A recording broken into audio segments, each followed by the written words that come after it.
Hello everyone, this is going to be lesson 1 from the Apple Pro Training Series book by Brendan Boykin. And what I'm going to do is go through the ebook, and you can see what I've kind of highlighted here, and then I'll go through the interface today.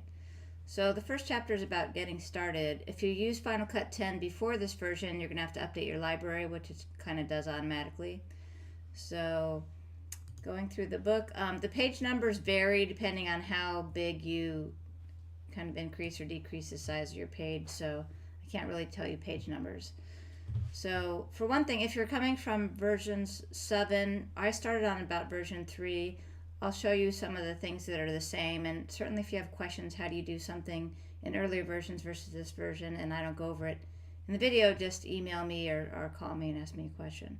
So if you have a previous version before 10.1, it asks you whether you want to update all the libraries so it can talk to the new version. That's because you can share media all across the world, and so it updates the library so you can do that. So just go ahead and hit update all if you have that. And that's all that is. And then using the book, it tells you there's a glossary and there's keyboard shortcuts. You can see if you're using the ebook on the top left corner, here's the lessons and kind of the glossary and table of contents and notes up there. Okay, so exercise 1.1.1, downloading the media files. This is very important and probably the most important thing you're going to do this week. So they're either, if you bought a book, they're in a DVD on the back of the book where you can download them into your desktop.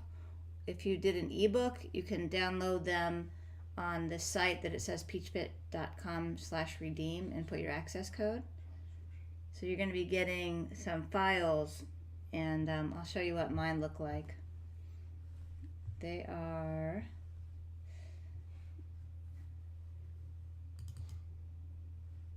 it's these LV1, 2, and 3, and they contain media in there. So LV1 is going to be footage from a 5D and 7D camera, some audio information, and some iPhone footage. And you got some sound effects in there. And then LV2 is going to contain some aerial shots. LV3 is extra stuff, which is green screen or chroma key, multicam, and some stuff to sync, which is movie and audio. So that's what it's going to give you, and you'll have to import those into Final Cut Pro.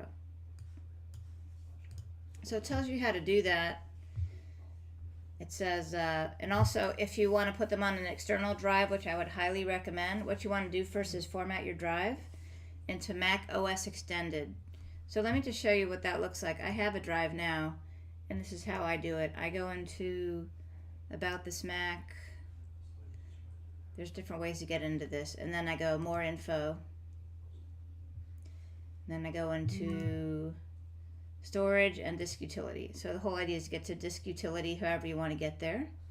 You pick your volume, and then you hit Erase if it's a new drive, and then ask you what format you want it on. So if you do FAT, what it's going to do is limit your file size you can put on your drive, so I wouldn't recommend it.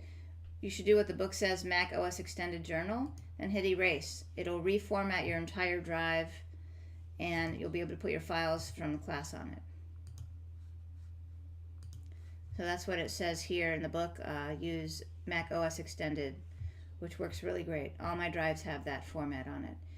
Then it says if you're not sure where to create a media folder, you can use your Documents folder, or you can use the external hard drive, and then it tells you to make a new folder for Final Cut 10 Media. So that's what you're going to do. And there's a picture of how it should look like in your computer, Documents folder, Final Cut 10 Media. So then you can drag your lessons in, and there's a picture here of the different folders that are going to be going in. You can drag all the footage in from these downloads. So that's the main thing, is make sure that you have these files, and if you have trouble getting these in your computer, let me know. So the workflow here is you're going to be setting up a library, a project, and an event. And so what this goes over in section 1.2 is some different things that we're going to have in the lessons. So we're going to have sound bites, we're going to have B-roll, which is extra footage, and we're going to have some, we're going to learn how to do a rough cut with that footage. And then we're going to right now move into learning the workflow and what the software looks like. So I'm going to deviate from the book right now and show you the interface. So what I've got here, I've actually already imported all my footage. So I've got libraries and I've got different footage. So here I've got the 4 squares, meaning there's a library, meaning everything you need for that particular project is going to be in it. So here I've got one called lifted, like you're going to have, and then I've imported different events or folders into there. So I've got a GoPro folder, which is called an event. In that folder or event, I've got footage. So I've got some footage of hovering, so I can look at that footage, kind of scrub through it.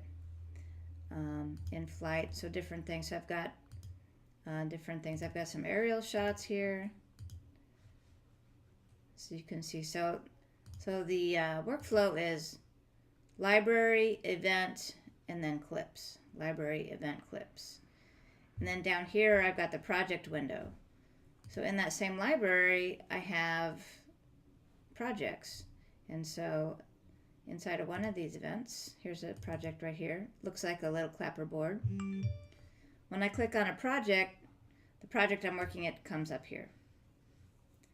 So I've got a primary storyline where I'm telling my story, and I've got as many different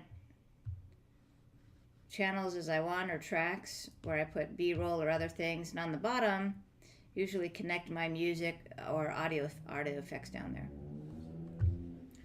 So over here we've got the main window where you're seeing everything. So it just depends where your mouse is. If you're scrolling in down here in the storyline, you can see the footage here. If you're scrolling up here where there's footage, you're going to see scrubbing through footage. So it changes depending on where your mouse is at. In the middle we have the dashboard, so there's going to be tools that we're going to learn about here, and time code here, and then all the fun stuff on the right side. So you've got effects, and it comes with a ton of effects. I've got more in here than you're going to have because I buy some. You've got access to photos from your computer and anything in your iTunes and music. It also comes with a ton of sound effects and all kinds of things. So there's one, for example. There's just a ton of things that comes with explosions, Foley, sci-fi. I mean, a ton of categories there. Transitions, those are like fading between clips. It gives you like little previews of what it's going to do. There's all kinds of text that's already animated for you. You just type in what you want, so it makes you look like you know what you're doing. Then there's generators, which generate all kinds of interesting things between clips. So I've got, let me go to all generators. This is where we're going to find, for example, time codes and bars, color bars, all kinds of things in here. So countdowns. And then we've got this is kind of an extra thing. It's called themes, and it's I don't use these as much, but it does some crazy stuff to your footage. And then we've got this is the inspector. So when you click it, you get anything about your clips you're going to need to add or text. So you've got video, audio information, and a share file there. So that's going to be critical.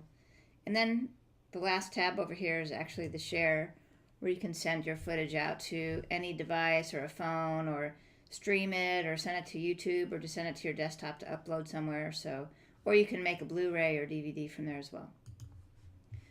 That's the entire interface. It's pretty simple, actually.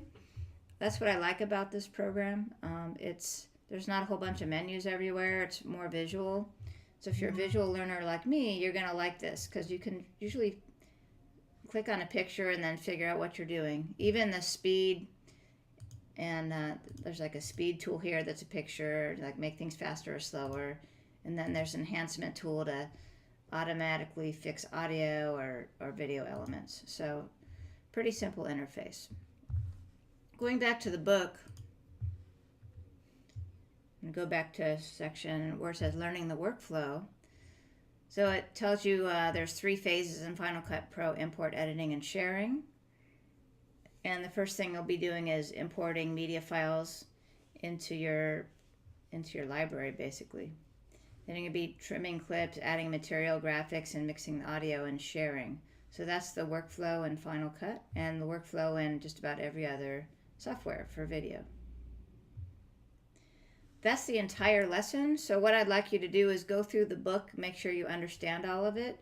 If you want to practice, what I'd recommend is going up to Final Cut, getting that footage on an external hard drive, go up here, go File, New Library. We're going to be doing this for week 2. And then it'll ask you eventually, mine is slow because I'm using my recording software at the same time, but where you want to save it and what it's going to be called. So I have an external hard drive I call hard drive 2. So I could put lesson 1 Rena Final Cut Pro or something like that and save it.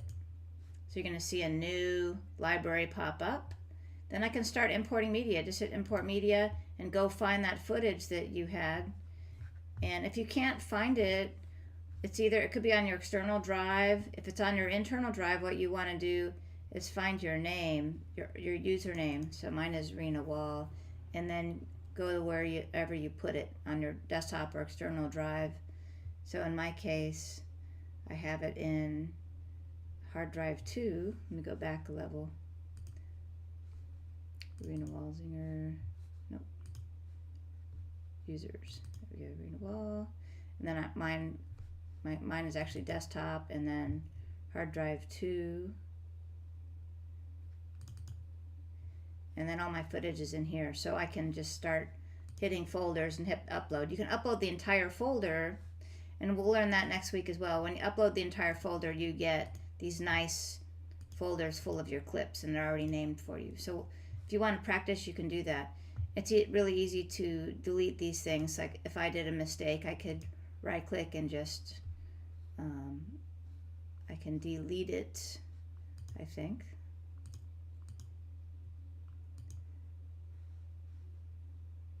Or I can close it. And I can delete it from my hard drive after I close this file out. So that's it for this week.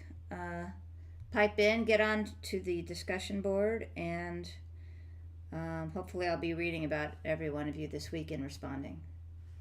Have fun.